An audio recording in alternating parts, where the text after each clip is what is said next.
എങ്ങനെയാണ് നിങ്ങൾ കാന്താരയിലേക്ക് എത്തിയത്? സ്ക്രിപ്റ്റ് വർക്കിന് മുമ്പേ അദ്ദേഹം നമ്മളെ നേരിട്ട് വിളിക്കുകയായിരുന്നു. ആ സിനിമയ്ക്ക് വേണ്ടിയിട്ട് ഒരുപാട് കളരി മൂവ്മെന്റ്സും കളരി റിലേറ്റഡ് ആയിട്ടുള്ള ഫൈറ്റ് സീൻസും എല്ലാം വേണമെന്ന് അദ്ദേഹത്തിന് നിർബന്ധം ഉണ്ടായിരുന്നു. ഒരു വലിയ ക്രൗഡാണ്, 2000 ജൂനിയർ ആർട്ടിസ്റ്റുകൾ മാത്രമുണ്ട്. പിന്നെ ടെക്നീഷ്യൻസ്, മേക്കപ്പ് മാൻ, അവര് ക്രൂ മൊത്തം ഒരു 2500-3000 പേര് എന്തായാലും ഒരു ദിവസം സെറ്റിലുണ്ടാവും. ആ ഗുളിക ഫൈറ്റിലൊന്നും ബെയർ ഫുഡ്, ചെരുപ്പില്ല, സാധാരണ മണ്ണ് തന്നെയാണ്. ഇതിലൊക്കെ കല്ല് കയറുക, രാത്രി ക്ലീൻ ചെയ്യുക, ക്രൊക്കഡൈൽ വാക്ക് ചെയ്യുന്ന ഒരു മൂവ്മെന്റ്, ഇന്റർവെൽ ഫൈറ്റില്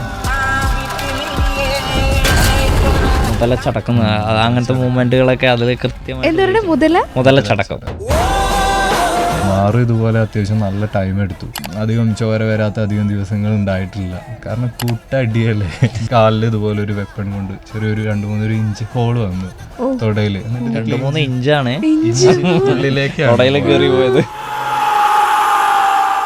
നമ്മളെ സംബന്ധിച്ച് ആക്ടിംഗ് ആണ് കുറച്ചും കൂടി ടാസ്ക്. വിചാരിച്ചിരുന്നു എനിക്കിങ്ങനെ അഭിനയിക്കാൻ പറ്റും? ഒരിക്കലുമില്ല. കളരിയും കൊണ്ട് നമുക്ക് ഇങ്ങനെ ഒരു ഫീൽഡിൽ എത്തിച്ചേരാൻ പറ്റും എന്നുള്ളത് ഇപ്പൊ അടുത്ത് പോപ്പുലർ ആയിട്ട് വന്നിട്ടുള്ള ഒരു ഏരിയ ആണല്ലോ. അതെ, അതുപോലെ ഋഷഭ് ഷെട്ടിയും അതുപോലെ തന്നെ രുക്മിണിയും കൂടെ ചേർന്ന ഒരു റൊമാൻറ്റിക് സോങ്സ്, അതിനകത്ത് ചെറിയ അവർ തമ്മിലുള്ള ഒരു ഫൈറ്റ് ഒക്കെ ഉണ്ട്. വാള് നമ്മൾ ഓൾറെഡി ആളെ പഠിപ്പിച്ചിട്ടുണ്ടായിരുന്നു. ആളാണ് രുക്മിണി വസന്തയെ പഠിപ്പിച്ചത്. ആളത് പഠിച്ച് ആളെ അങ്ങോട്ട് പഠിപ്പിച്ചു.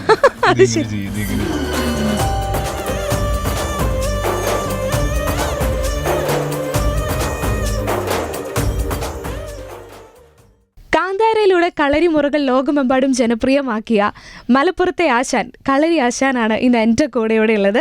Welcome to club FM Vipin Das. നമസ്കാരം. അതോടൊപ്പം തന്നെ ശിഷ്യന്മാർ 2 പേരുണ്ട്, ഒന്ന് ഗോകുലും ഒന്ന് ഗോപികയും. Welcome to club FM. അപ്പോൾ ശരിക്കും പറഞ്ഞാൽ നമ്മുടെ മലയാളികൾ ഏറ്റവും കൂടുതൽ നെഞ്ചിലേറ്റിയ കാന്താര സിനിമയുടെ ഒരു മെയിൻ പാർട്ട് എന്ന് പറയുന്നത് ഫൈറ്റാണ്, കളരി. യെസ്, എങ്ങനെയാണ് നിങ്ങൾ കാന്താരയിലേക്ക് എത്തിയത്? ഫസ്റ്റ് കാന്താര സിനിമ കഴിഞ്ഞതിന് ശേഷം രണ്ടാമത്തെ ചാപ്റ്റർ 1 എന്നുള്ള കാന്താര ആ ഒരു സിനിമ ഇറങ്ങുന്നതിന് അല്ലെങ്കിൽ അതിൻ്റെ ഒരു സ്ക്രിപ്റ്റ് വർക്കിന് മുമ്പേ അദ്ദേഹം നമ്മളെ നേരിട്ട് വിളിക്കുകയായിരുന്നു. ആ സിനിമയ്ക്ക് വേണ്ടിയിട്ട് ഒരുപാട് കളരി മൂവ്മെൻറ്റ്സും അതുപോലെ കളരി റിലേറ്റഡ് ആയിട്ടുള്ള ഫൈറ്റ് സീൻസും എല്ലാം വേണമെന്ന് അദ്ദേഹത്തിന് നിർബന്ധം ഉണ്ടായിരുന്നു. ഇതിൻ്റെ ഭാഗമായിട്ട് ഒരുപാട് അന്വേഷണങ്ങൾക്ക് ശേഷം നമ്മളെ കളരീനെ കണ്ടെത്തിയതും അതുപോലെ അദ്ദേഹം നേരിട്ട് ഫോണിൽ വിളിച്ച് പരിചയപ്പെടുത്തുകയാണ് ആദ്യം ഉണ്ടായത്. അപ്പോൾ നമുക്ക് ഭയങ്കര ഒരു അത്ഭുതമായിട്ട് തോന്നി. കാരണം നമ്മൾ ആദ്യത്തെ കാന്താരയെ കണ്ടതിന് അത്ര സമയത്ത് അങ്ങനെ ഇദ്ദേഹം നേരിട്ടുള്ള നമ്മളൊട്ടും പ്രതീക്ഷിക്കുന്നില്ല. അങ്ങനെ അദ്ദേഹം അങ്ങനെ പറഞ്ഞു നമുക്കൊന്ന് നേരിട്ടിട്ട് മീറ്റ് ചെയ്യണം, കുറച്ച് കാര്യങ്ങൾ ഇതുമായി ബന്ധപ്പെട്ട് നേരിട്ട് സംസാരിക്കും. അങ്ങനെ ഞങ്ങൾ ടീം എല്ലാവരും കൂടിയിട്ട് മംഗലാപുരം പോയി. മംഗലാപുരത്ത് അദ്ദേഹം വന്നു. ഇവിടേക്ക് വന്ന് ഇല്ല, നമ്മൾ ഫസ്റ്റ് മീറ്റ് അവിടെയായിരുന്നു. അവിടെ പോയിട്ട് ഈ സിനിമയായിട്ടുള്ള കാര്യങ്ങൾ അദ്ദേഹം പറഞ്ഞു, ഇങ്ങനെ ഇതിന് വേണ്ടിയിട്ടാണ്, ഇതിൻ്റെ ഭാഗമായിട്ട്. അപ്പോൾ കളരി പഠിക്കുന്നത് ഒരു ഈ സിനിമയ്ക്ക് വേണ്ടി മാത്രം ഒരു ചെറിയ രീതിയിലാവരുതേ, കംപ്ലീറ്റ് ആയിട്ട് അതിനൊരു ട്രാൻസ്ഫോർമേഷൻ വേണം ആ ഒരു ക്യാരക്ടറിലേക്ക് പോകാൻ. അപ്പോൾ അത് കളരി നല്ലതായിട്ട് ഹെൽപ്പ് ചെയ്യുന്നുള്ളത് നല്ലൊരു കണ്ടെത്തലായിരുന്നു. അപ്പോൾ അത് വേണം എന്നുള്ള കാര്യങ്ങൾ ഞങ്ങൾ ഷെയർ ചെയ്തു.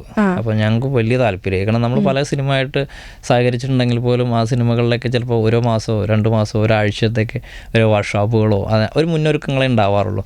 ആ സമയത്തേക്ക് മാത്രമായിട്ടോ ചില സീൻസിന് വേണ്ടിയിട്ട് മാത്രമായിരുന്നു. പക്ഷെ ഇങ്ങനെ ഒരു വലിയ ഇതാണെന്ന് നമ്മൾ ഭയങ്കര വളരെ താല്പര്യം. മാത്രമല്ല നമ്മളിതിൽ വളരെ ആത്മാർത്ഥമായി നിൽക്കുന്ന കുറച്ച് ആൾക്കാരാണ്. അത് കാരണം അതിന് കിട്ടുന്ന ഒരു വലിയ അംഗീകാരമായിട്ട് കണ്ടു അതിനെ.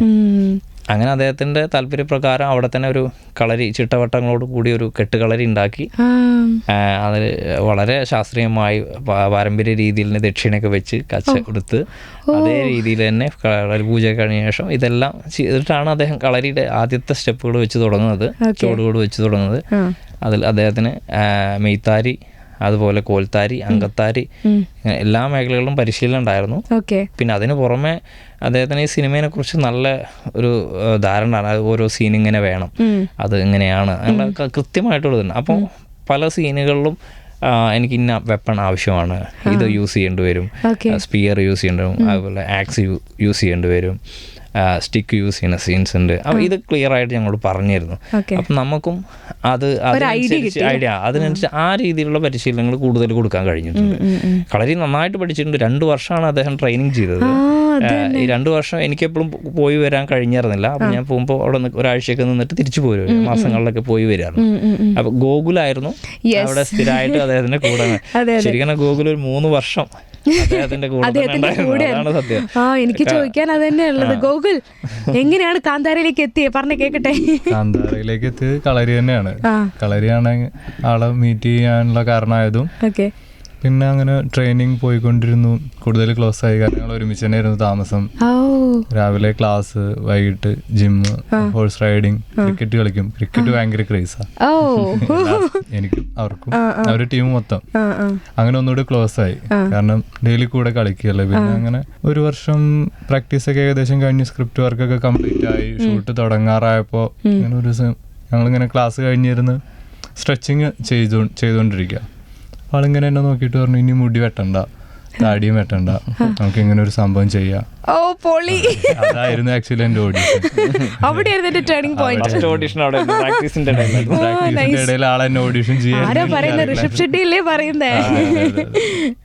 പിന്നെ ഇവരെല്ലാരും കൂടി എനിക്ക് പണി തരാൻ വേണ്ടിട്ട് നമ്മളെ ഉറുമിയിലെ ഒരു സീക്വൻസ് ഓഡിഷൻ നടക്കുന്നതിന്റെ ഇടയിൽ വന്നിട്ട് ഉറുമിയിലെ മലയാളി ഒരു അസിസ്റ്റന്റ് ഡയറക്ടർ ഉണ്ടായിരുന്നു, തൃശ്ശൂരുള്ള അരുൺലാൽ എന്ന് പറഞ്ഞിട്ട്. ആളെനിക്ക് പണി തന്നാണ് സത്യം പറഞ്ഞ. ഉറുമിയിലെ പൃഥ്വിരാജ് അവര് പറയുന്ന ഒരു കടിച്ചാവട്ടാത്ത വലിയ ഡയലോഗ് എനിക്ക് അയച്ചു തന്നിട്ട് 3 മണിയാകുമ്പോഴേക്കും ഇത് പ്രിപ്പയർ ആവണം. ഞാൻ ഇതുവരെ ഒരു നാടകം നടക്കുമ്പോൾ അവിടെ പോയി നോക്കിയിട്ട് പോലും ഇല്ല. അഭിനയം എന്ന് പറയുന്ന വരില്ല. ഫൈറ്റ് ആണെങ്കിൽ ഓക്കെ, റെഡി, ഫൈറ്റ് ചെയ്യാം, ഇപ്പൊ ഫൈറ്റ് ചെയ്യാൻ റെഡി. പക്ഷെ ഇത് ആക്ടിങ് കുറച്ച് പ്രശ്നമായിരുന്നു. ഞാനിത് കാണാതെ പഠിച്ച് കണ്ണാടിയുടെ മുന്നിൽ പോയി ഡയലോഗ് വരുമ്പോ മുഖം വേറെ പോലെ ആവും. അവസാനം കാണാതെ പഠിച്ച് അവിടെ പോയി പറഞ്ഞു. പക്ഷെ ഇവർക്ക് ഇതൊരു തമാശക്കുള്ളതായിരുന്നു, എനിക്കറിയില്ല. ഞാൻ ഇത് സീരിയസ് ഓഡിഷനാന്ന് വിചാരിച്ച് വൈകുന്നേരം ഞാൻ ഇങ്ങനെ ഒരു അവരവിടെ ഹാളില് മീറ്റിംഗ് നടക്കുന്നുണ്ട്. അപ്പൊ ഞാൻ ഇങ്ങനെ റൂമിലിരുന്ന് എന്തോ സിനിമ എന്താ കണ്ടോണ്ടിരിക്കുക. അപ്പൊ ഞാൻ വെള്ളം എടുക്കാൻ പോയപ്പോ ഇവരെല്ലാരും ലാപ്പിൽ നോക്കി ഇങ്ങനെ ചിരിക്കുന്നുണ്ട്. അപ്പൊ ഞാൻ ഇങ്ങനെ നോക്കി. അപ്പൊ ആളെന്നെ വിളിച്ചു, മാസ്റ്റർ എന്നാ വിളിക്കുക, ഒന്ന് വരുമോ? അപ്പൊ ഞാൻ ചെന്നപ്പോ എന്റെ ഓഡിഷൻ കണ്ടിട്ടാണ് ഇവര് ചിരിക്കണത്. നല്ല മൊമെന്റ്സ് അല്ലേ? നല്ല എല്ലാവരും ഒരുമിച്ചായിരുന്നു താമസിച്ചിരുന്നത്. ആദ്യം നമ്മള് സ്റ്റേ ചെയ്തിരുന്നൊക്കെ ഒരു അപ്പാർട്ട്മെന്റ്, ഒരു വീട് എടുത്തിട്ട് അതിലായിരുന്നു. ട്രെയിനിങ് ഒക്കെ എന്റെ അടുത്ത് തന്നെയായിരുന്നു. അപ്പോൾ വെച്ചാൽ ഈ സ്ക്രിപ്റ്റ് ടീം, അതുപോലെ അസിസ്റ്റന്റ് ഡയറക്ടേഴ്സ്, അങ്ങനെ കുറച്ച് പേരേ ഉണ്ടായിരുന്നു. പിന്നെ ക്രൂ കൂടുന്നതിനനുസരിച്ചാണ് എല്ലാം താമസങ്ങളൊക്കെ മാറി സ്പ്ലിറ്റ് ആയത്. അതിന്റെ ഇടയിൽ എല്ലാവരും വളരെ ക്ലോസ് ആയിരുന്നു. ഭയങ്കര അറ്റാച്ച്ഡ് ആയി എല്ലാവരും തമ്മില്. ഗോപിക എങ്ങനെയാണ് കാന്താരയിലേക്ക് എത്തിയത്? കേക്കട്ടെ, ഗോപികയുടെ ആ ഒരു സംഭവങ്ങളൊക്കെ പറഞ്ഞ കേക്കട്ടെ. ഇതുപോലെ തന്നെ ഫസ്റ്റ് മീറ്റിംഗിൽ ഞാനും കൂടെ പോയിരുന്നു. അതിനുശേഷം പ്രാക്ടീസ് സെഷനിലും കൂടെ നിന്നു. നമ്മൾ ഇത് വർഷങ്ങളായിട്ട്, ആക്ച്വലി ഞാൻ 17 വർഷമായി കളരി ചെയ്യാൻ തുടങ്ങിയിട്ട്. നമുക്ക് ഇത് വളരെ കോമൺ ആണെന്ന് വിചാരിക്കുന്ന സംഭവങ്ങളാണ് അവർക്ക് വൗ ഫാക്ടർ ആയിട്ട് വരിക എന്നുള്ളത് അറിയില്ലായിരുന്നു ശരിക്കും. നമ്മൾ ചെയ്യുന്നതിന്റെ ഇടയ്ക്ക് ഒരു ദിവസം ഇതുപോലെ എൻ്റെ അടുത്ത് സംസാരിച്ചു, നമുക്ക് ഒരു ഓഡിഷൻ നോക്കാം, ഇങ്ങനെയുള്ള ആൾക്കാരെയാണ് നമുക്ക് വേണ്ടത് എന്നുള്ള രീതിയിൽ. അപ്പോൾ കാര്യങ്ങളൊക്കെ ചെയ്തു. നമ്മളെ സംബന്ധിച്ച് ആക്ടിംഗ് ആണ് കുറച്ചും കൂടി ടാസ്ക്. മറ്റു സംഭവം കുറച്ച് എളുപ്പമായിരുന്നതും കൊണ്ട് ഒരു സേഫ് സോൺ തന്നെയായിരുന്നു. വിചാരിച്ചിരുന്നു എനിക്കിങ്ങനെ അഭിനയിക്കാൻ പറ്റും? ഒരിക്കലും ഇല്ല. അല്ല, അങ്ങനെ ഒരു എയിമേ ഉണ്ടായിരുന്നില്ല അവിടെ പോണ സമയത്ത്. കാരണം കളരിയും കൊണ്ട് നമുക്ക് ഇങ്ങനെ ഒരു ഫീൽഡിൽ എത്തിച്ചേരാൻ പറ്റും എന്നുള്ളത് ഇപ്പൊ അടുത്ത് പോപ്പുലർ ആയിട്ട് വന്നിട്ടുള്ള ഒരു ഏരിയ ആണല്ലോ. അപ്പൊ പിന്നെ നല്ല എന്താ പറയാ, വിചാരിക്കാണ്ടാണ് വന്നത്. പക്ഷെ അതുകൊണ്ടാണ് ഇപ്പോൾ നമ്മുടെ ക്രൂവിലുള്ള കുറേ പേര് ഇതിന് ഭയങ്കര സപ്പോർട്ടായിട്ട് നിന്നു. നമ്മുടെ കുട്ടികളൊക്കെ ഇപ്പോൾ നടക്കുന്ന മൂവീസിലൊക്കെ പങ്കെടുക്കാൻ തുടങ്ങി. അതൊക്കെ ഇതിന് ശേഷം വന്നൊരു മാറ്റാണ്. അത് ശരി. അപ്പൊ അങ്ങനെ കുറെ നല്ല അവസരങ്ങൾ വന്നു തുടങ്ങി അല്ലേ? പുതിയ മേഖലകൾ തുറന്നു തുടങ്ങി. കളരിയിൽ ആത്മാർത്ഥമായി നിൽക്കുന്ന ഒരുപാട് പേരുണ്ട്. ഒരു സമയം കഴിയുമ്പോൾ അവരെല്ലാം ഇത് വിട്ടുപോകുന്ന ഒരു സങ്കടപരമായ കാര്യം. കാരണം എന്താ വെച്ചാൽ അത് പ്രൊഫഷണൽ ആയിട്ട് വേറൊരു ഇതിലേക്ക് ചേഞ്ച് ആവേണ്ടി വരികയാണ്. അപ്പോൾ അവർക്ക് ഇതും നാളെ പ്രൊഫഷണലായി കൊണ്ടുപോവാം, അല്ലെങ്കിൽ ഇതിന് മേഖലകളുണ്ട് എന്നുള്ളതിന്റെ ഒരു വലിയ എന്താ പറയാ, പുതിയ ഓപ്പർച്യൂണിറ്റി ആയല്ലോ. അത് വളരെ നല്ലൊരു കാര്യമാണ്. ഞാൻ അതിനെ അങ്ങനെ പോസിറ്റീവായി കാണുകയാണ്. അടിപൊളി. അല്ലെങ്കിൽ കാന്താര സിനിമയിൽ ഉപയോഗിച്ചിരിക്കുന്ന അല്ലെങ്കിൽ നിങ്ങൾ എടുത്തിരിക്കുന്ന ഏത് ടൈപ്പ് കളരിയാ? അദ്ദേഹത്തിന് വടക്കൻ സമ്പ്രദായത്തിലുള്ള കളരി പരിശീലനമാണ് തുടങ്ങിയത് കംപ്ലീറ്റ് ആയിട്ട്. അതിൽ തന്നെ കളരിയിൽ നമ്മുടെ മെയ്ത്താരിയുള്ള പരിശീലനം നന്നായിട്ടുണ്ടായിരുന്നു. മെയ്ത്താരി എന്ന് പറയുന്നത് ഗ്രൗണ്ട് എക്സസൈസ് മുതലുള്ള എല്ലാ കാര്യങ്ങളും. നമ്മുടെ മെയ് എന്ന് പറയുന്ന ശരീരമാണ്.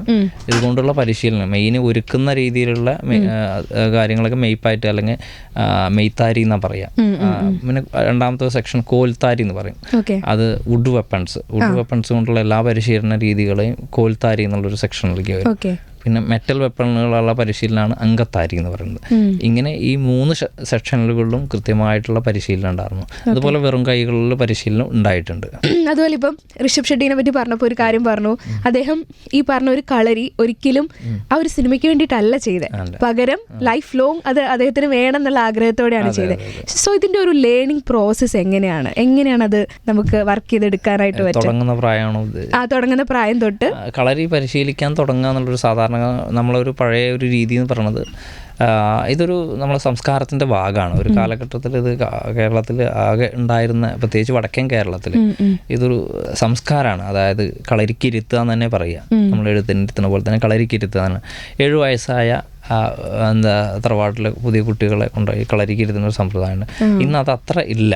അപ്പോൾ പക്ഷേ അവൈലബിൾ ആവുന്ന സ്ഥലങ്ങളിൽ ഇന്നും കുറേ കാര്യങ്ങളൊക്കെ അതേ തന്നെ രീതിയിൽ ഫോളോ ചെയ്ത് വരുന്നുണ്ട്. അപ്പോൾ 7 വയസ്സാണ് തുടങ്ങേണ്ടതെങ്കിലും ഇപ്പോൾ 5 വയസ്സിലൊക്കെ തുടങ്ങുന്ന ഒരുപാട് കുട്ടികളുണ്ട്. 7 വയസ്സാണ് ശരിക്കും കളരി തുടങ്ങാന്ന് പറയുക. അതിന് കാരണം എന്താ വെച്ചാൽ നമുക്ക് വായ്ത്താരിക്ക് അനുസരിച്ചാണ് കളരിയിൽ പരിശീലനം കൊടുക്കുക. അപ്പോൾ നമുക്ക് കുട്ടികൾക്ക് മനസ്സിലാവുന്ന, അപ്പോൾ ഇടത് വലത് അല്ലെങ്കിൽ നമ്മൾ നേരുകാല് വീതുകാല് ഇങ്ങനെ പല കാര്യങ്ങളും ഇതൊക്കെ കമൻറ്റിലൂടെയാണ് പറയുക. അത് നമ്മൾ വായ്ത്താരി പറയാന്ന് പറയും.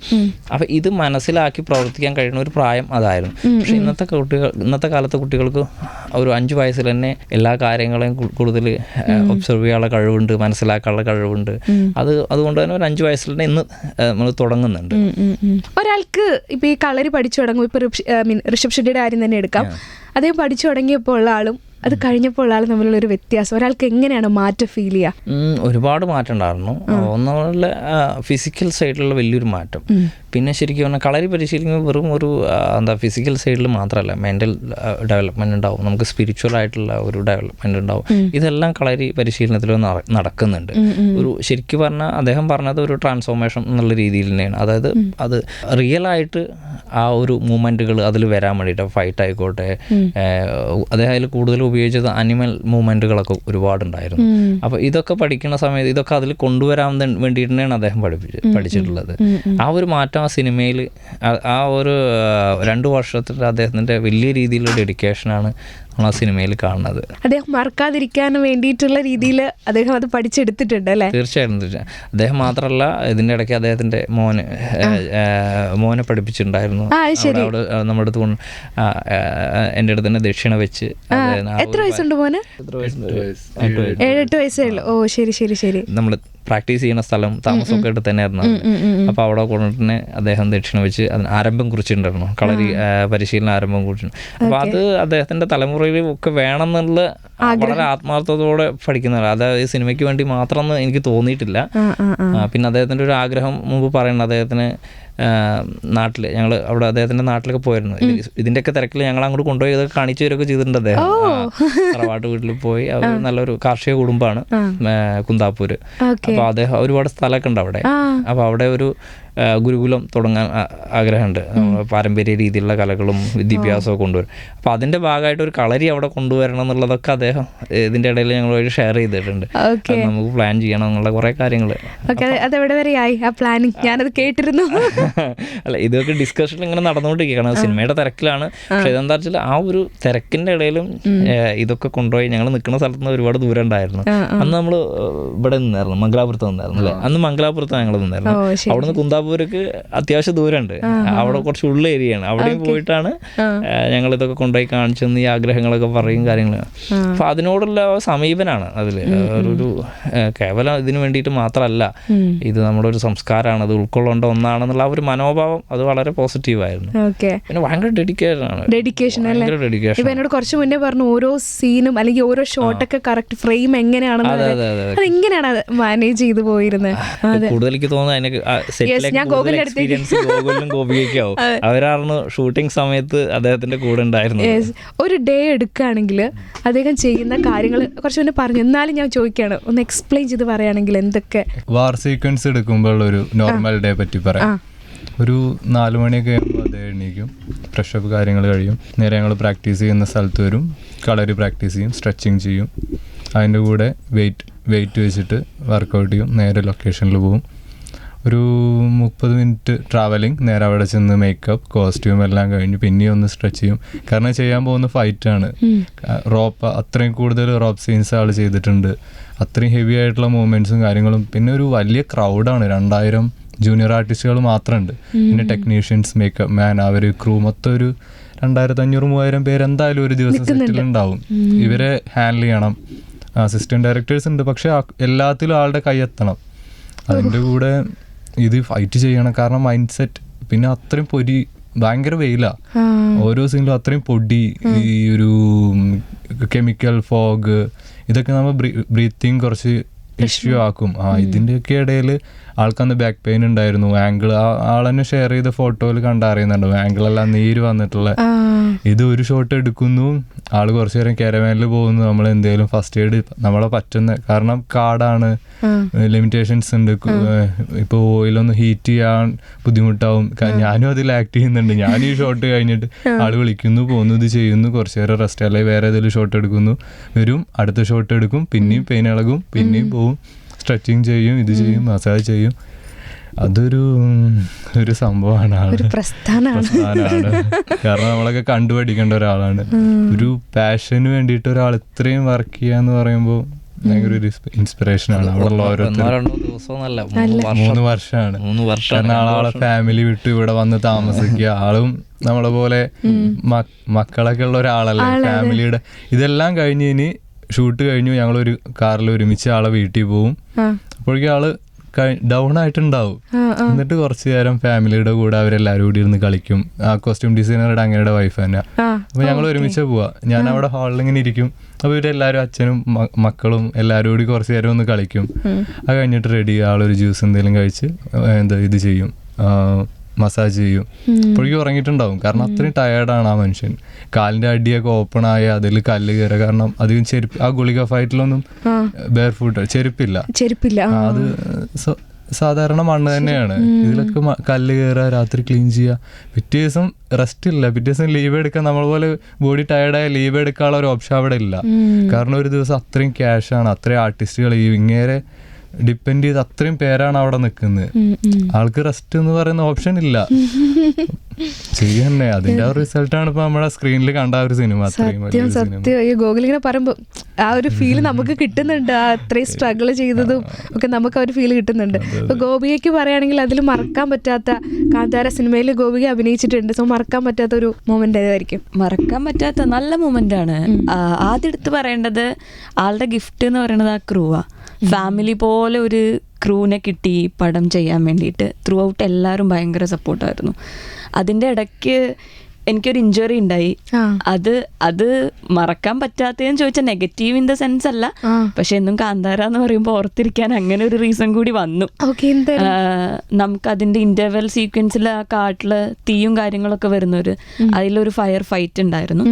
അപ്പൊ നമ്മുടെ ഓപ്പോസിറ്റ് നിൽക്കുന്ന ആളും ആക്ച്വൽ ഫൈറ്റർ തന്നെയാണ്. ആളെൻ്റെ അടുത്ത് പറഞ്ഞു, സൂക്ഷിച്ച് ചെയ്താൽ മതി, ഞാൻ ചെയ്യണത് ഒരു പാലത്തിന്റെ മുകളിലാണ് നിന്നിട്ട് ചെയ്യുന്നത്, അതിന്റെ താഴത്ത് വെള്ളം ഒഴുകിയും കൊണ്ടിരിക്കുകയാണ്. ശരിക്കും ആക്ച്വലി പാറക്കെട്ട്, അതിന്റെ ഇടയിൽ കൂടെ ഒരു പാലം, പിന്നെ താഴത്തു കൂടെ വെള്ളം പോകുന്നുണ്ട്. അപ്പോൾ വേറെ എന്താ പറയുക, ഒന്ന് അപ്പുറത്തേക്കോ ഇപ്പുറത്തേക്കോ മാറിയാൽ തീർന്നു. അതിൻ്റെ ഇടയ്ക്ക് എൻ്റെ അടുത്ത് ഒരു ഷീൽഡ് ഉണ്ട്, അതേപോലെ ഒരു ആക്സ് ഉണ്ട്. എൻ്റെ ഒപ്പോണൻ്റ് ആയിട്ട് നിൽക്കുന്ന ആളുടെ അടുത്ത് ഒരു പന്താണ്. ഒറിജിനൽ തീയാണ്, ഫയറാണ് കയ്യിൽ. അപ്പോൾ എന്നോട് പറഞ്ഞു ഈ സൈഡിലേക്ക് അടിക്കും, ലെഫ്റ്റിലേക്ക് അടിക്കും, ബ്ലോക്ക് ചെയ്തേക്ക് എന്ന് പറഞ്ഞു. അപ്പോൾ ഞങ്ങൾ നിൽക്കുന്നതാണ് ഏറ്റവും ടോപ്പസ്റ്റ് പോയിന്റ്. അതിൻ്റെ താഴെയുള്ള ആൾക്കാരൊക്കെ കുറച്ചും കൂടി ലെവൽ താഴ്ന്നിട്ടാണ് നിൽക്കുന്നത്. അപ്പോൾ ഇത് അടിക്കാൻ റെഡി ആയിട്ട് നിന്നു. നല്ല കമ്മ്യൂണിക്കേഷനാണ് എല്ലാവരും. അപ്പം എൻ്റെ അടുത്ത് പറഞ്ഞു ഇവിടെയാണ് കേട്ടോ, റെഡി ആയിക്കോ എന്നുള്ള രീതിയിൽ പറഞ്ഞു. നമ്മുടെ മേലൊക്കെ വെള്ളം കൊടുന്ന് തെളിച്ചു, അലോവേര ജെല്ലൊക്കെ തേച്ചു, ഒരു പ്രിക്വേഷൻ എന്നുള്ള രീതിയിൽ. അതിലെ കോസ്റ്റ്യൂം ശ്രദ്ധിച്ചറിയാം ഇവിടെ ഒന്നും ഇല്ല, ഷോൾഡർ ഓഫ് ഷോൾഡർ ആണ് അധികം. അപ്പം പിന്നെ സ്കിന്നൊക്കെ ഡയറക്റ്റ് കോണ്ടാക്ട് വരും. ഞങ്ങൾ ഫൈറ്റ് തുടങ്ങി, ആക്ഷൻ പറഞ്ഞു, ഞാൻ ബ്ലോക്ക് ചെയ്തു. ഡ്രോൺ കറക്റ്റ് എൻ്റെ തലയുടെ മുകളിൽ കൂടെ പറഞ്ഞത്. ആ കാറ്റ് അങ്ങോട്ട് വീശിയിട്ട് എൻ്റെ തല തൊട്ട് കാല് വരെ മൊത്തം അതങ്ങോട്ട് പറന്നു ആ പന്തം. അപ്പോൾ അത് കാര്യമാക്കിയില്ല, ഒരു ടേക്കിൽ ഓക്കെ അല്ലായിരുന്നു സാധനം. അങ്ങനെ ടേക്ക് പോകുന്തോറും കഴിഞ്ഞിട്ട് നോക്കുമ്പോൾ ഷോൾഡറിൻ്റെ ഈ ഭാഗം പൊള്ളിയിരിക്കുന്നുണ്ടായിരുന്നു. പിന്നെ നമുക്കൊന്നും ചെയ്യാൻ പറ്റില്ല. പിന്നെ കുറച്ച് ദിവസം മെഡിസിനും കാര്യങ്ങളും ഒക്കെ എടുത്തിട്ടാണ് ഷൂട്ട് കണ്ടിന്യൂ ചെയ്തത്. പക്ഷെ അതൊരു ഭയങ്കര എക്സ്പീരിയൻസ് ആയിരുന്നു. ഞാൻ മാത്രമല്ല കേട്ടോ, ആ കൂട്ടത്തിലെ കുറേ പേര് ഒരുപാട് ഡെഡിക്കേഷൻ ചെയ്തിട്ടാണ് ഈ ഒരു പടം ചെയ്തിട്ടുള്ളത്. അതെന്തായാലും ഒരുപാട് സന്തോഷമുള്ള കാര്യം തന്നെയാണ്. എൻ്റെ അമ്മേ, അത് എനിക്കൊന്നൊരു ലൈഫ് വെച്ചുള്ള റിസ്ക് അവിടെ കാണാൻ പറ്റുന്നുണ്ട് ശരിക്കും. ഉറപ്പായിട്ടും എല്ലാ സീനും അതിലിപ്പോൾ നമ്മൾ എടുത്തു പറയേണ്ട കാര്യങ്ങളൊക്കെ ഇപ്പം ഇൻട്രൊഡക്ഷൻ ഫൈറ്റ് ചെയ്തത് അത് പക്ക മഴയത്താണ് ചെയ്യുന്നത്. അതേപോലെ ആ വാറ് അത് ഇതേപോലെ തുറന്നുള്ള ഒരു സ്ഥലത്ത് പൊടിയും വെയിലും അങ്ങനെയുള്ള ഒരു സ്ഥലത്താണ്. മറ്റേ കാട്ടിൻ്റെ അകത്ത് എന്ന് പറയുന്നത് ആക്ച്വൽ കാടാണത്. അവിടെ വെള്ളക്കെട്ടും അട്ടയും എല്ലാം ഇരിക്കാൻ പോലും ഒരു സ്ഥലമില്ലാത്ത ഒരു ഏരിയയിലാണ് നമ്മൾ അങ്ങനെ ഷൂട്ട് ചെയ്തത്. അപ്പോൾ റിസ്ക് ഉണ്ട്, അതിൻ്റെ റിസൾട്ട് അവിടെ കാണാനും ഉണ്ട് എന്നുള്ളതാണ്. ഈ രാവണപ്രഭു സിനിമയിൽ നമ്മുടെ ലാലേട്ടൻ പറയുന്നൊരു ഡയലോഗുണ്ട്, കളരി പഠിക്കണമെന്ന് ആഗ്രഹിച്ചിരുന്നു പക്ഷെ സമയം കിട്ടിയില്ല എന്നൊക്കെ പറഞ്ഞിട്ട്. പഠിക്കണമെന്ന് ആഗ്രഹം ഉണ്ടായിരുന്നു പക്ഷെ ടൈം കിട്ടിയില്ല. ശരിക്കും നമ്മുടെ ഒരു കളരി പഠിക്കണമെങ്കിൽ നമുക്ക് എത്ര നാള് സമയം കൊടുക്കേണ്ടി വരും? ഇത് കളരി പഠിക്കുക എന്ന് പറഞ്ഞാൽ ഇത് നമ്മളെ ശരീരത്തിൽ ഉണ്ടാക്കുന്ന ഒരു മാറ്റമാണ്. നമ്മൾ ആ ചിട്ടയോട് കൂടിയിട്ടുള്ള പരിശീലനം നടത്തുമ്പോൾ നമുക്കൊരു ട്രാൻസ്ഫോർമേഷൻ സംഭവിക്കുകയാണ്. അത് നമ്മുടെ ശരീരത്തിലായാലും പ്രവൃത്തിയിലായാലും വാക്കിലായാലും ഇതെല്ലാവരും വേണം. അത് അപ്പോഴാണ് ഒരു കളരിയുടെ പഠനം എന്ന് പറയണതുള്ളത്. ഞാൻ നേരത്തെ പറഞ്ഞ പോലെ ഇത് നമുക്ക് സംസ്കാരത്തിൻ്റെ ഭാഗത്ത് ഇത് സംസ്കാരം ഉണ്ടാക്കൽ കൂടിയാണ്. കാരണം ചിട്ടയോട് കൂടിയിട്ടുള്ള ഒരു ലൈഫ് സ്റ്റൈൽ നമ്മളതിൽ കൊണ്ടുവരാനും കൂടിയുള്ളതാണ്. ഒരു 6 മാസമൊക്കെ പയറ്റുന്ന ഒരാൾക്ക് ശാരീരികമായിട്ടുള്ള മാറ്റങ്ങൾ അത്യാവശ്യം നന്നായിട്ട് ഉണ്ടായി തുടങ്ങും. 6 മാസം ഒരു 3 വർഷമൊക്കെ നമ്മൾ പയറ്റണം. അപ്പോഴാണ് നമുക്ക് നല്ല രീതിയിൽ ഇതിനെ 2-3 രീതിയിൽ കാണാം. ഒന്ന് നമുക്ക് ശാരീരികമായിട്ടുള്ളൊരു ഉന്മേഷവും ഉഷാറും അല്ലെങ്കിൽ നല്ലൊരു ശരീരം ഉണ്ടാവാൻ അത് ഒരു കാലയളവിൽ പഠിക്കാം. അതല്ല നല്ലൊരു അഭ്യാസിയായി നല്ല പയറ്റണം അങ്ങനെയുള്ള കാര്യങ്ങളൊക്കെ ഒരു 3 വർഷമൊക്കെ നമ്മൾ നന്നായിട്ട് പയറ്റി പരിശീലിച്ച് വരുമ്പോഴാണ് നമ്മൾ ആ രീതിയിലേക്കൊക്കെ എത്താൻ കഴിയുക. ഈ ശരിക്കും നമ്മൾ ഈ കരാട്ടയൊക്കെ കേട്ടില്ല, കരാട്ടയ്ക്ക് ഈ പറഞ്ഞ ബ്ലാക്ക് ബെൽറ്റ്, റെഡ് ബെൽറ്റ് എന്നൊക്കെ പറഞ്ഞ അങ്ങനെ ഹൈ ഇതിൽ എത്തുന്നുണ്ട്. അതിൽ നമ്മുടെ കളരിക്ക് ഹൈ പൊസിഷൻ അങ്ങനെ വരുമ്പോൾ എന്തായിരിക്കും? എത്ര വർഷം കളരി ചവിട്ടി എന്നൊക്കെയാണ് ചോദിക്കുക. നമ്മൾ അങ്ങനെയാണ് നമ്മൾ അങ്ങനത്തെ ഒരു ഗ്രേഡിങ് കുറവാണ്. നമുക്കൊരു ബെൽറ്റ് കൊടുത്തിട്ടോ അല്ല പിന്നെ പയറ്റ് ഏതുകള് ചൂടുകളായി മെയ്പയറ്റ് എത്തിയോ ഒറ്റ പയറ്റിയോ അങ്ങനെയുള്ള ഓരോ ചോദ്യങ്ങളാണ്. അതങ്ങനെ അറിവുള്ള ഗുരുക്കന്മാർ അങ്ങനെയാണ് ചോദിക്കുക. ഒറ്റ പയറ്റ് എത്ര അടവ് പയറ്റും, എത്ര ചൂട് ചെയ്യും, അല്ലെങ്കിൽ അങ്ങനെ മെയ്പയറ്റ് എവിടെ എത്തി, ഇങ്ങനെയൊക്കെയുള്ള ഒരു രീതിയിലാണ് ഇതിനെ അളക്കാറ്. അതായത് ഒരാള് അങ്ങനെയാണ് അതിൻ്റെ ഓരോ സ്റ്റേജ് എത്തുമ്പോൾ മാത്രമാണ് അടുത്തത് പഠിക്കാൻ പറ്റുള്ളൂ. ആ ഒരു ശാസ്ത്രീയമായ പഠനങ്ങളാണ്. അല്ല നമ്മളൊരു സ്കെയിൽ വെച്ചിട്ട് അല്ലെങ്കിൽ ഒരു നമ്മൾ പറഞ്ഞ പോലെ ബെൽറ്റ് ഇത്ര സമയം കൊണ്ട് അങ്ങനെയല്ല. പിന്നെ നമ്മളവിടെ തന്നെ ഇപ്പോൾ കളരി TTC കോഴ്സുകളും അതുപോലെ ടീച്ചർ ട്രെയിനിങ് കോഴ്സുകളൊക്കെ ഉണ്ട്. അതൊക്കെ ഇന്നത്തെ കാലത്ത് കുറച്ചുകൂടി അക്കാഡമിക്കലാക്കി മാറ്റിയതാണ്. പക്ഷെ അതിൽ ഉള്ളത് എന്താ വെച്ചാൽ നമ്മളൊരു ടീച്ചർ എന്ന് പറയുന്നത് എല്ലാം തികഞ്ഞൊരു ടീച്ചർ എന്നല്ല, അതായത് കളരിയിലെല്ലാം തികഞ്ഞതല്ല. അപ്പോൾ അതിലൊരു ബേസിക് ലെവലുള്ള ട്രെയിനിങ് കൊടുക്കുക. അപ്പോൾ സ്കൂളുകളിലെ കുട്ടികൾക്ക് പഠിപ്പിക്കാൻ ഓൺലൈൻ ക്ലാസ്സുകൾ എടുക്കുന്നവരുണ്ട്.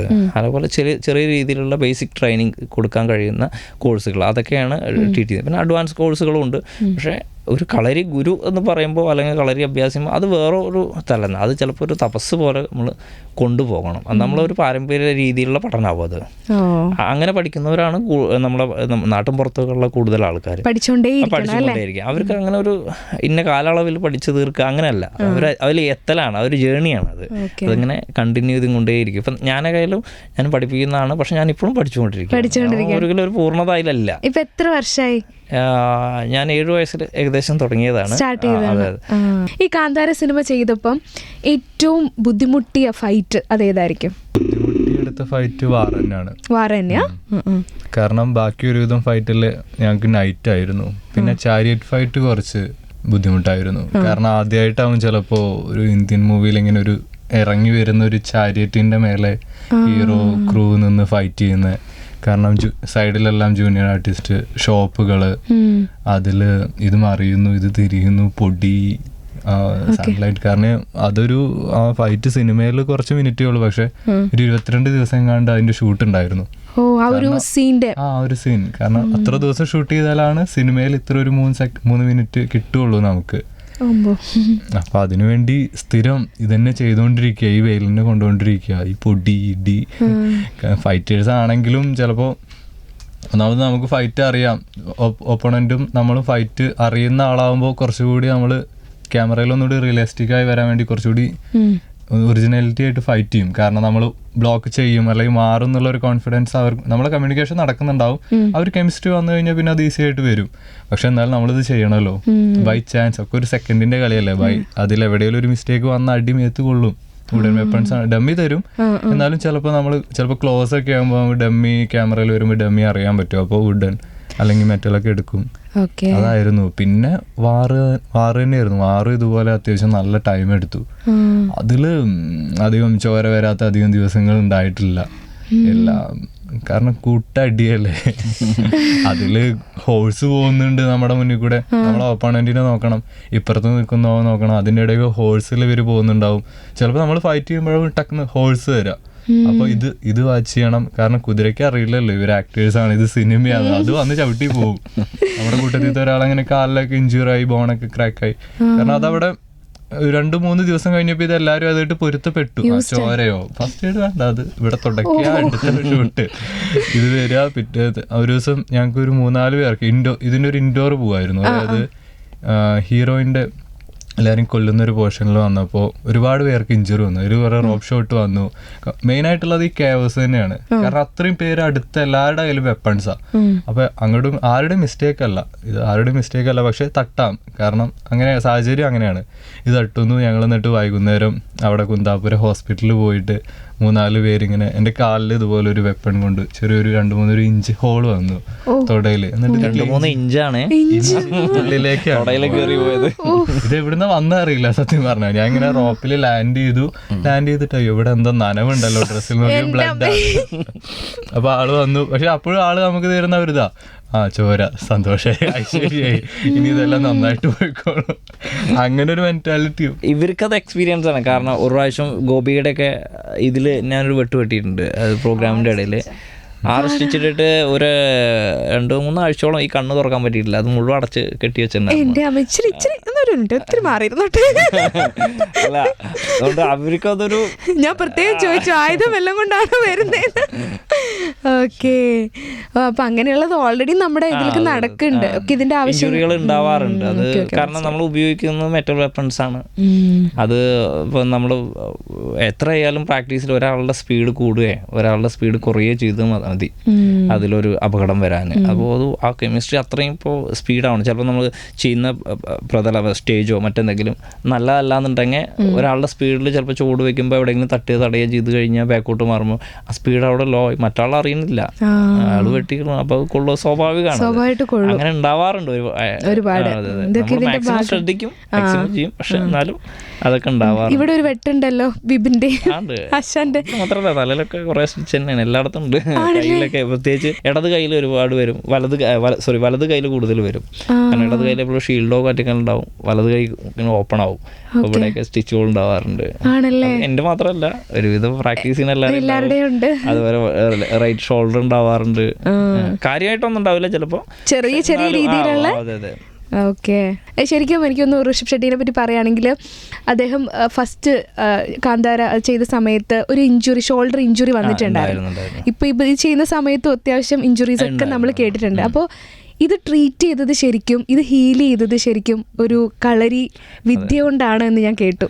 തീർച്ചയായിട്ടും. ഇത് ആദ്യത്തെ സിനിമത്തെ ഒരു ഷൂട്ടിൽ നമ്മൾ ലാസ്റ്റ് ഫൈനലൊരു ഫൈറ്റ് ഉണ്ടായിരുന്നു. ഒരു വീടിൻ്റെ മുകളിൽ നിന്ന് ചാടി നമ്മളെ ഇദ്ദേഹത്തിൻ്റെ ഷോൾഡർ വന്നിട്ട് പിന്നെ ഒരു ഷോൾഡർ റോൾ ചെയ്യുന്ന സീൻ, അവിടുന്ന് ജമ്പ് ചെയ്ത് വരുന്നത്. ഇദ്ദേഹത്തിൻ്റെ പ്രത്യേകത എന്ന് വെച്ചാൽ ഇദ്ദേഹത്തിൻ്റെ ഡ്യൂപ്പ് വെച്ചിട്ടല്ല ചെയ്യുക, ഡ്യൂപ്പ് ചെയ്യാറില്ല. അദ്ദേഹം തന്നെയാണ് എല്ലാ ഫൈറ്റ് സീനും നേരിട്ട് ചെയ്യണത്.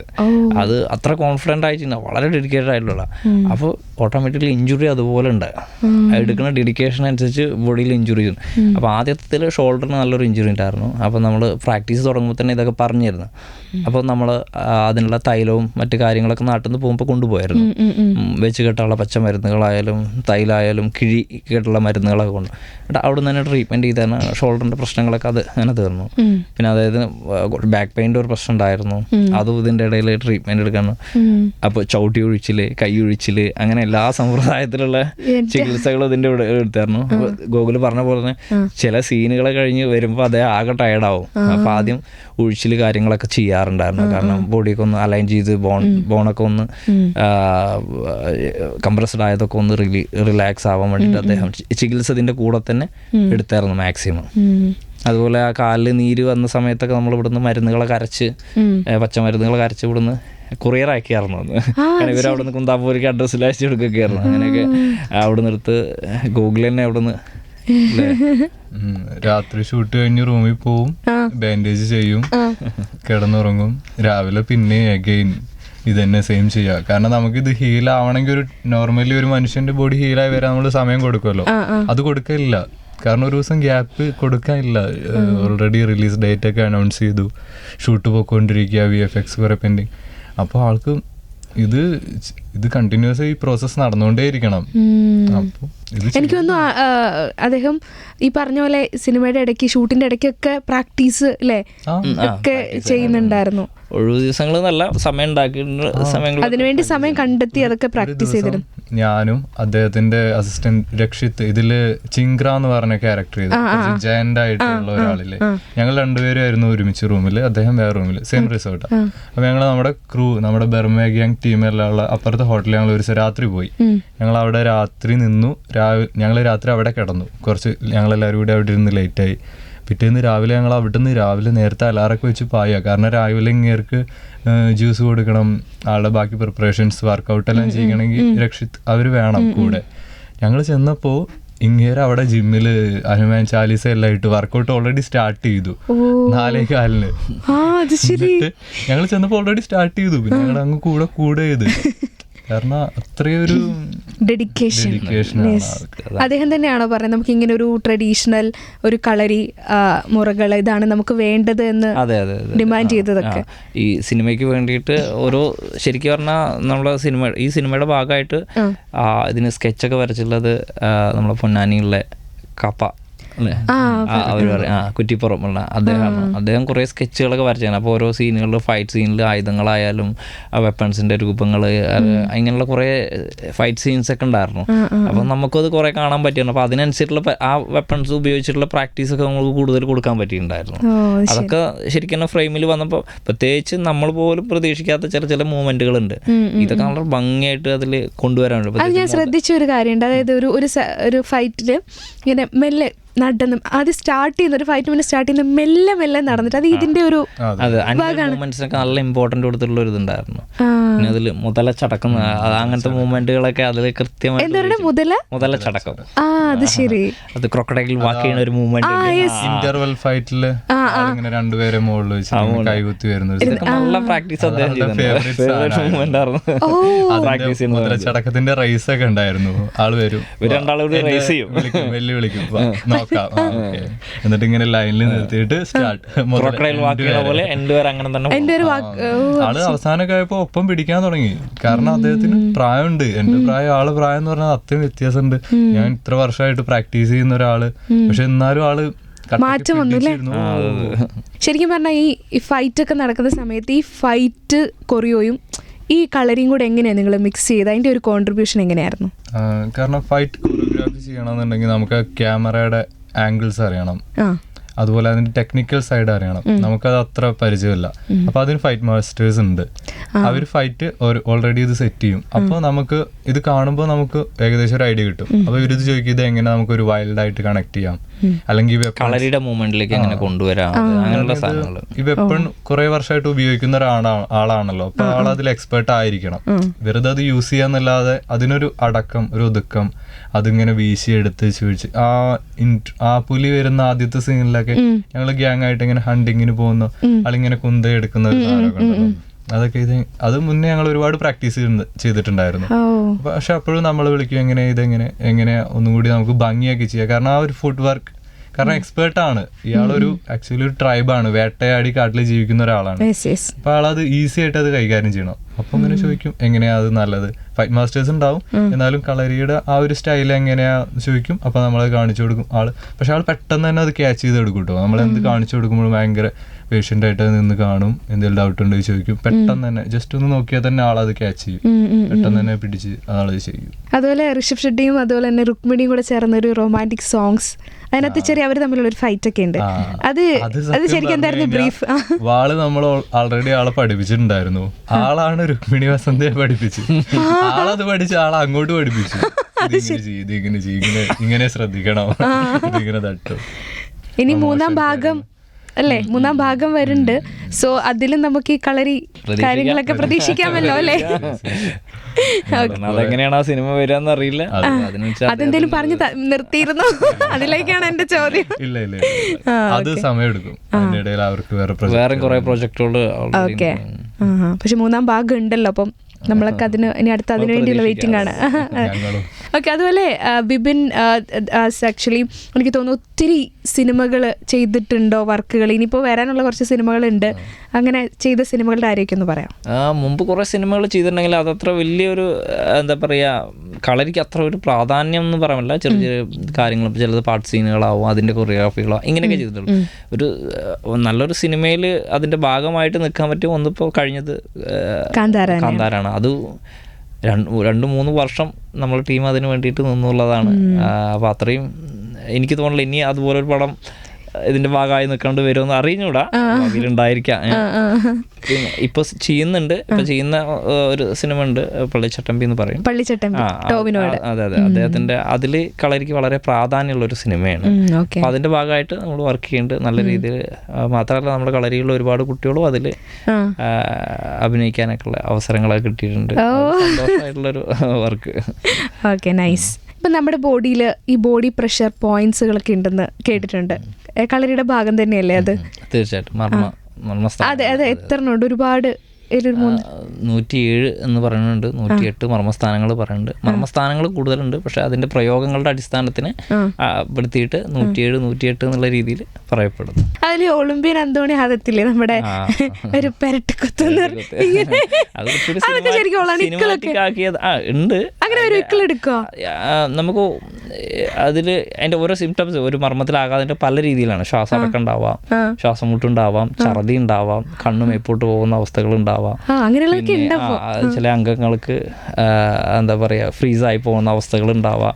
അതൊക്കെ ഓരോന്നിന്റെയും ക്യാരക്ടർ അനുസരിച്ചാണ്. ഓരോ മർമ്മത്തിന്റെ ഓരോ നാഡീനരമ്പുകളും എന്തുമായിട്ട് ബന്ധപ്പെട്ടിരിക്കുന്നു. ഇപ്പോൾ കയ്യിലേക്ക് പോകുന്ന നാളികൾ നമ്മൾ സുഷുമ്ന എന്ന് വരുന്ന ഏതെങ്കിലും ഭാഗത്താണെന്ന് വെച്ചാൽ അതുമായി പ്രവർത്തനത്തെ അത് സ്തംഭിപ്പിക്കാൻ കാരണമാവാം. അല്ലെങ്കിൽ അത് എന്താ പറയാ അതിന്റെ ആയാസം കുറയ്ക്കാം. ഇങ്ങനെ പല രീതിയിലാണത്. ഒരുപാടുണ്ട് ആണല്ലേ. ഇനി എനിക്ക് പഠിക്കേണ്ടത് സെൽഫ് ഡിഫെൻസ് ആണ്. തീർച്ചയായിട്ടും എന്നെ ഒരു 2-3 അടവുകൾ പഠിപ്പിക്കണം ആശാനെ. സെൽഫ് ഡിഫെൻസ് എന്ന് പറയുമ്പോ നമുക്ക് ഇപ്പൊ പൂട്ടുകൾ ഇതൊക്കെയാണ് ഈ ഇന്നത്തെ കാലത്ത്. കാരണം നമ്മളൊക്കെ ഇങ്ങനെ ഒറ്റയ്ക്കൊക്കെ നടക്കുമ്പോ നമുക്ക് എന്തെങ്കിലും ഒരു അത്യാവശ്യം വന്നാ എന്നെ പോലെയുള്ള ഒരുപാട് പേർക്ക് ഉപകാരപ്പെടുന്ന ഈസി ആയിട്ടുള്ള ഒരു 2-3. ആദ്യം വേണ്ട മനസ്സിന്റെ കരുത്താണ്. ഇതുണ്ടെങ്കിൽ ഒരാളെ തള്ളിയിട്ട് മാറാൻ പറ്റിയാൽ അതന്നെ വലിയൊരു സെൽഫ് ഡിഫെൻസ് ആണ്. ഇതിലെന്താ സംഭവിക്കുന്നത് വെച്ചാൽ പലവർക്കും ഒരു സിറ്റുവേഷൻ വരുമ്പോൾ ഭയം കാരണം നമ്മൾ മൊത്തം, പ്രത്യേകിച്ച് സ്ത്രീകൾ ഫ്രീസായി പോവുകയാണ്. അവരെ കൈകാലുകൾ അനക്കാൻ പറ്റാതെ എന്ത് ചെയ്യണം, അടുത്ത സ്റ്റെപ്പ് എന്നറിയാതെ ഭയമാണ് നമ്മളെ കീഴ്പ്പെടുത്തുന്നത്. ആ അവസ്ഥേനെ തരണം ചെയ്ത് കഴിഞ്ഞാൽ തന്നെ അതൊരു വലിയ ഡിഫെൻസാണ്. നമുക്കൊരാളെന്നെ തള്ളിയിടാൻ കഴിയുക അല്ലെങ്കിൽ നേരിട്ട് നിൽക്കാൻ കഴിഞ്ഞാൽ തന്നെ അതൊരു അവസ്ഥ നല്ലതാണ്. തീർച്ചയായും 1-2 കാര്യങ്ങൾ ഞാൻ പഠിപ്പിച്ചിരുന്നത്. നമ്മളെ ഇഷ്ടമില്ലാത്ത ഒരാൾ നമ്മളെ കയ്യിൽ പിടിക്കുക. അപ്പം അങ്ങനെ പിടിക്കുകയാണ് വെച്ചാൽ നമുക്ക് ഇവിടുന്ന് എങ്ങനെ ഇന്ന് കൈ, ഇപ്പോൾ നല്ല ശക്തനായ ഒരാളാണ്, ആളെ കൈ പിടിപ്പിക്കണം. ഇപ്പം ഇവിടെ ഞാൻ നിങ്ങളെ കൈ പിടിപ്പിച്ചിട്ടുണ്ട്, ഞാൻ വിടാൻ തയ്യാറല്ല, പക്ഷെ നിങ്ങളെ കൈ വലിക്കണം. എങ്ങനെ എടുക്കാം? ഞാൻ ഇങ്ങനെയൊക്കെ ട്രൈ ചെയ്യും. അപ്പൊ എനിക്ക് കുറച്ചുകൂടി ശക്തി കൂടുതലാണ്, ഇന്നേക്കായും കൂടി ശക്തി കൂടുതലാണ്. അപ്പൊ എങ്ങനെ കഴിയില്ല, ബുദ്ധിമുട്ടാണ്. പ്രാക്ടിക്കലി അത് ബുദ്ധിമുട്ടാണ്. അപ്പൊ അതൊന്ന് രക്ഷപ്പെടാൻ ഒരു വഴിയാണ്. എന്റെ കൈ പിടിക്കും, നല്ല മുറുക്ക് പിടിച്ചോളും. അപ്പൊ ഞാൻ ഇപ്പൊ ഇങ്ങനെ ഒന്നും വിളിച്ചാലും എനിക്ക് കൈ കിട്ടില്ല. ചിലപ്പോ ഇപ്പൊ എനിക്ക് കിട്ടും, പക്ഷെ പിന്നെ കുറച്ചുകൂടി ശക്തരായ ഒരാളെ വരുന്നു ചിലപ്പോ എനിക്ക് കിട്ടിക്കൊള്ളുന്നില്ല. അപ്പൊ അത് അത്ര ശക്തരായിക്കോട്ടെ, സിമ്പിൾ ആയിട്ട് നമുക്ക് കൈ എടുക്കാം. അതെങ്ങനെയാ വെച്ചാല് നമ്മുടെ കൈ ഇങ്ങനെ ഞാൻ പിടിച്ചു, കണ്ട ഈ പിടിച്ചപ്പോ ഇവിടെ എനിക്ക് ഭയങ്കര സ്ട്രോങ് ആണ്, ഗ്രിപ്പാണ്. നിങ്ങളെ കൈ പിടിക്കും. പക്ഷെ ഇതിന്റെ കൈയിന്റെ ഒട്ടും ഗ്രിപ്പില്ലാത്ത വളരെ വീക്കായിട്ടൊരു പോയിന്റാണ് ഈ വിരൽ ചേരുന്ന ഭാഗം. അപ്പൊ ഞാൻ അങ്ങനെ പിടിച്ചു. അപ്പൊ ഇത് ചേരുന്ന ഭാഗം ഇതാ, ഈ ഭാഗം വളരെ ശക്തി കുറഞ്ഞ ഭാഗമാണ്. ഈ ഭാഗത്തൂടെ ഇങ്ങനെ വലിക്കാൻ കഴിയില്ല. പക്ഷെ നിങ്ങൾ ഈ കൈന്റെ ഈ എല്ലുണ്ടല്ല, ഈ സൈഡ്, നമ്മൾ ഈ സൈഡ്, ഈ ഭാഗം അതിലേക്ക് വെക്കുക. അപ്പൊ നമ്മളിങ്ങനെ കൈ തിരിക്കുക. അപ്പൊ അവിടെ വന്നില്ലേ, ഞാൻ അങ്ങനെ വലിച്ചു നോക്കും. അതാണ് അതിന്റെ ഐഡിയ. പിടിച്ചു നോക്കുക. അങ്ങനെ ആക്കി കിട്ടില്ല. അപ്പൊ ആ ഭാഗത്ത് ആ ഭാഗം കൊണ്ടുപോകണം. ഇങ്ങനെ കൊണ്ടുപോവാ. മനസ്സിലായോ? പിടിച്ചോ, എന്റെ കൈ പിടിക്കൂ, ഞാൻ ചെയ്യണതാണ്. അപ്പൊ എനിക്ക് ഈ ഭാഗം ഉപയോഗിക്കാം, ഈ ഭാഗം ഉപയോഗിക്കാം. അപ്പൊ നമുക്ക് ഇങ്ങോട്ട് ലിഫ്റ്റ് ചെയ്യാൻ നമുക്ക് ഒന്നുകൂടി ഈസിയാണ്. അപ്പൊ ഞാൻ ഇങ്ങോട്ട് വെക്കുമ്പോൾ അത്ര ഫോഴ്സ് കിട്ടില്ല. പക്ഷെ എന്റെ എൽബോ ബെൻഡ് ചെയ്താൽ എനിക്ക് ഒന്നുകൂടി ശക്തി കൂടുതലാണ്. അപ്പൊ ഞാൻ അങ്ങനെ കൊണ്ടുവന്നിട്ടൊന്ന് തിരിച്ചു കണ്ടാ ഓപ്പൺ ആവണ്ട, ഇങ്ങനെ പോരും.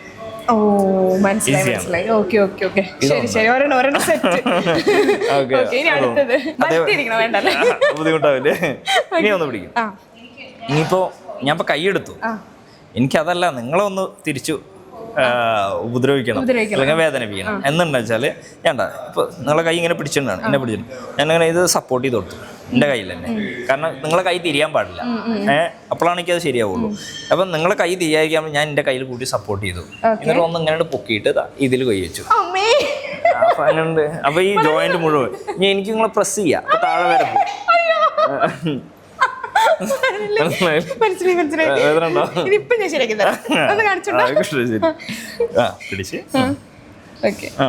സപ്പോർട്ടിന്റെ കൈ തിരിയരുത്. അപ്പൊ ഇവിടെ സപ്പോർട്ട് ചെയ്തു, നിങ്ങളെ കൈ ചേർത്തിട്ട് സപ്പോർട്ട് ചെയ്തു. ഇനി ഈ ഭാഗം കൊണ്ട് എന്റെ ഇതിലേക്ക് കൈ പിടിക്കണം. അങ്ങനെ കിട്ടില്ല, ഇങ്ങനെ ഇങ്ങനെ കൊടുത്തിട്ട് ഇങ്ങനെ പിടിച്ചു.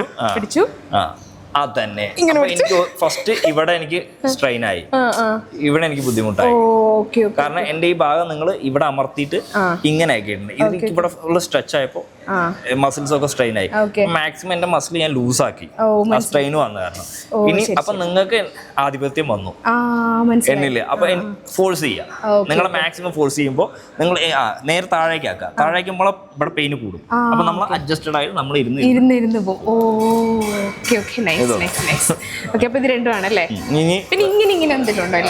ആണോ? വേറൊന്നും നമ്മൾ മുടിക്ക് പിടിക്കാം, തലക്ക് ഇങ്ങനെ പിടിക്കാം. എന്താ ചെയ്യാ, രക്ഷപ്പെടണല്ലോ. അപ്പൊ ഒരാൾ മുടിക്കൊക്കെ പിടിച്ചു കഴിഞ്ഞാൽ ബുദ്ധിമുട്ടാണ്. അപ്പം കൂടുതൽ വേദനയ്ക്കല്ലേ ചെയ്യാ. എന്റെ ഇവിടെ പിടിച്ചു, ഇതാ ഈ കൈ ഇങ്ങനെ വെക്കുക, കേട്ടോ, ചേർത്ത് വെക്കുക. എന്നിട്ട് ഈ കൈ എടുക്കാൻ അയക്കരുത്, എന്നിട്ട് ഒന്ന് ബാക്കി ആയിട്ട് അപ്പൊ നമ്മളെ ഇങ്ങനെ ബെൻഡ് വരും. ശരി ശരി ശരി ശരി മതി മതി ഇനി മതി മതി കയ്യും പോയതാലേ.